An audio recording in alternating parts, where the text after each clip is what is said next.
Everyone, welcome to Genic education. ठीक है, तो मैं यहाँ पे क्यों आया हूँ? मैं यहाँ पे एक्चुअली जो हमारा जो जी सीरीज स्टार्ट होने वाला है उसके अंदर जी कोर है। ठीक है, उस पे 3 कैटेगरी में डिवाइड हुए हैं, G28, G score and G core. ठीक है, तो जी कोर में हमारा जो इलेक्ट्रिकल इंजीनियरिंग जो भी कर रहे हैं उनके 3 सब्जेक्ट आते हैं, वो है power electronics, electrical machines and power system. ठीक है, तो मैं यहाँ पे आपको पावर इलेक्ट्रॉनिक्स, जो पावर इलेक्ट्रॉनिक्स है उसके बारे में कुछ बताने वाला हूं, जो भी इंपॉर्टेंट टॉपिक्स हैं।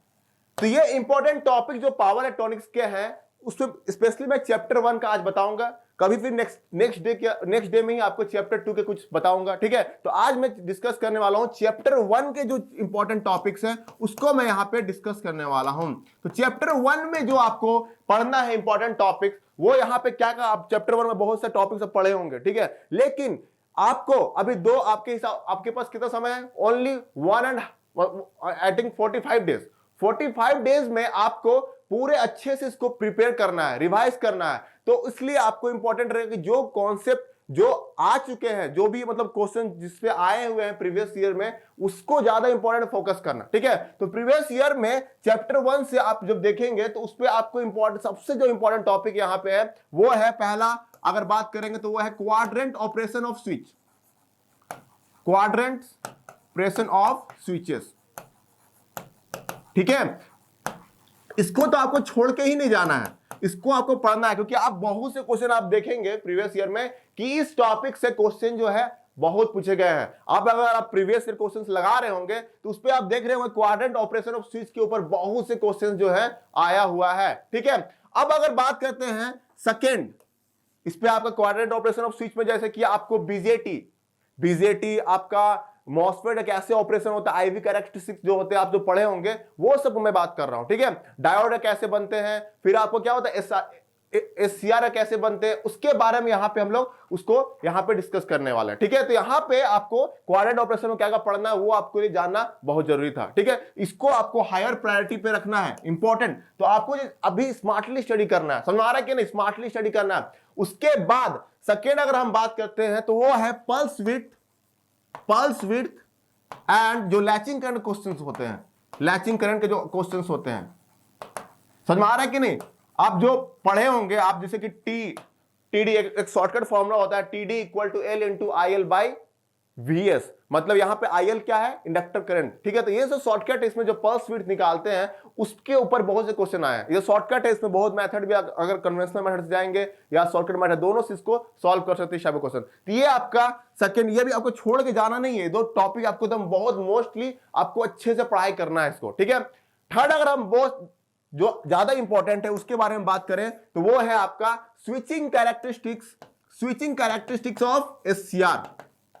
समझ में आ रहा है कि नहीं? स्विचिंग कैरेक्टरिस्टिक्स ऑफ एससीआर, इसको आपको अच्छे से पढ़ाई करना है, जिसमें आप पढ़े होंगे आईवी कैरेक्टरिस्टिक्स। आईवी कैरेक्टरिस्टिक्स मतलब उस पे आप देखेंगे, उसमें पावर निकालना होगा, एवरेज पावर, एनर्जी आपको कैलकुलेट करना होगा। ठीक है, तो उसमें जो करंट होगा, करंट आपका क्या होता है, इसमें 2 केस बनते हैं, जब आई और वी दोनों वैरी करते हैं, और एक केस ऐसा होता है जब वी कांस्टेंट रहता है आई वैरी करेगा, या आई कांस्टेंट रहेगा वी वैरी करेगा। तो ऐसे क्वेश्चंस आपको मिलते हैं। तो ये सब क्वेश्चन जो है प्रीवियस ईयर में इस टॉपिक से क्वेश्चन पूछे गए हैं। तो ये सब इंपॉर्टेंट टॉपिक्स हैं। ठीक है, अब बात करते हैं, ये 3 टॉपिक तो आपको छोड़ना ही नहीं, ये टॉपिक बहुत मोस्ट इंपॉर्टेंट टॉपिक्स आपके यहाँ पे चैप्टर 1 से है। ठीक है, इसको आपको छोड़ के जाना ही नहीं है, क्वेश्चन जो आएंगे तो इस टॉपिक से ही आएंगे। ठीक है, अब जो इसके बाद जो टॉपिक्स होते हैं जो आपको पढ़ाए जाते हैं, जैसे गेट कैरेक्टरिस्टिक्स जो होता है, एससीआर का जो गेट कैरेक्टरिस्टिक्स है, इसके ऊपर भी क्वेश्चंस बनते हैं, लेकिन इंपॉर्टेंट नहीं है, आए नहीं है उतना। ठीक है, तो इसलिए इतना इंपॉर्टेंट नहीं है, बनते हैं न्यूमेरिकल्स। ठीक है, और साथ इसी के अंदर हम लोग देखे होंगे पल्स, कंटिन्यूअस पल्स जब अप्लाई करते हैं, जब कंटिन्यूअस पल्स ट्रिगरिंग देंगे, या आपका उसके बाद क्या होता है, पल्स फॉर्म में देंगे, अगर कंटिन्यूअस ट्रिगरिंग देंगे और एक पल्स फॉर्म में ट्रिगरिंग देंगे तो क्या इफेक्ट होगा एससीआर का, वो हम लोग वहां पे इस पे पढ़ते हैं। ठीक है, तो क्वेश्चन इसमें बनते हैं, लेकिन उतना इंपॉर्टेंट ये नहीं है। क्लियर है यहाँ पे? और इसके बाद जो टॉपिक आता है आपका, इसके बाद जो टॉपिक आएगा आपका यहाँ पे, आपका जो भी थर्मल, जो आपका प्रोटेक्शन का पढ़े होंगे, टेम्परेचर के बारे में, जैसे कि केस टेम्परेचर, एम्बिएंट टेम्परेचर के ऊपर क्वेश्चन बन सकते थे, बनते हैं, उसके बाद क्या बोलते हैं, सिंक टेम्परेचर, ठीक है ना। तो ये सब जो क्वेश्चन बनते हैं, जंक्शन टेम्परेचर, तो ये जो चारों के ऊपर एक टॉपिक एक क्वेश्चन बनते हैं, इधर भी क्वेश्चन बनते हैं, लेकिन ये इंपॉर्टेंट नहीं है। आपको पढ़ाया जाता होगा चैप्टर 1 में, आप पढ़े होंगे सब टॉपिक्स को, लेकिन ये इंपॉर्टेंट नहीं है। तो जो इंपॉर्टेंट है मैंने यहाँ पे बता दिया है 1 2 3, ठीक है। ये इंपॉर्टेंट, इसको आपको छोड़ के जाना ही नहीं है, इसको एकदम करके जाना है। अगर इसके बाद अगर टाइम है तो आप फिर इस टॉपिक्स को देख सकते हैं, जो आपको गेट कैरेक्टरिस्टिक्स और वो टेम्परेचर जो थर्मल टेम्परेचर होता है, एम्बिएंट टेम्परेचर, इसके फिर आप उसके बाद देख सकते हैं, ठीक है।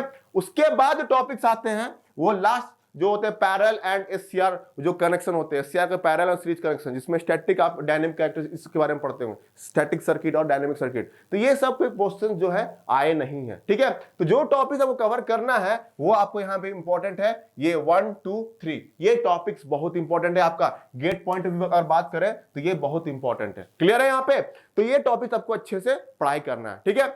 तो यहां पे आपको पता चल गया होगा कि चैप्टर 1 में क्या क्या इंपॉर्टेंट टॉपिक जो पावर इलेक्ट्रॉनिक्स के अंदर है उस पे क्या पढ़ना, ठीक है। चैप्टर 2 का हम लोग बाद में लेके आएंगे, चैप्टर 3 का उसके बाद में, पहले चैप्टर 1 का इसका पहले क्वेश्चंस कवर करेंगे, उसके बाद चैप्टर 2, चैप्टर 3, चैप्टर 4, चैप्टर 5 के बारे में हम लोग डिस्कस करेंगे, ठीक है। तो यहां पे ये 3 टॉपिक आपको बहुत अच्छे से देखना है।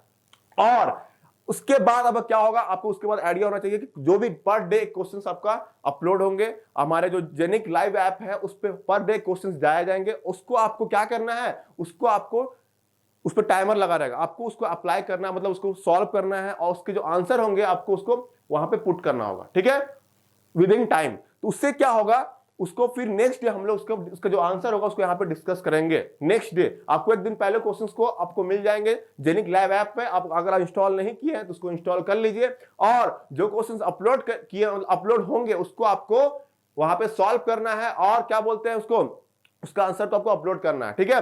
और उसका जो आंसर सॉल्यूशन जो होगा वो हम लोग नेक्स्ट डे आपको वीडियो फॉर्म में ही मिलेगा आपको, क्लियर है यहाँ पे।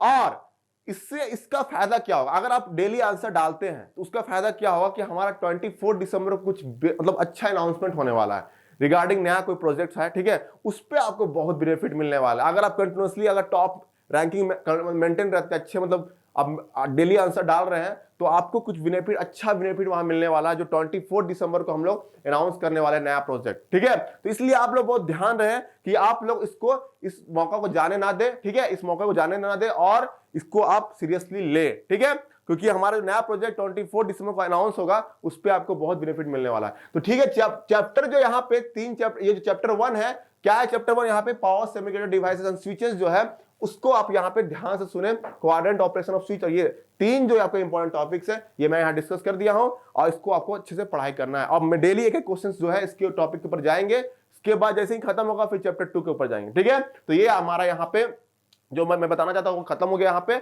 और इस वीडियो को मैं यहाँ पे एंड करता हूँ। Thank you.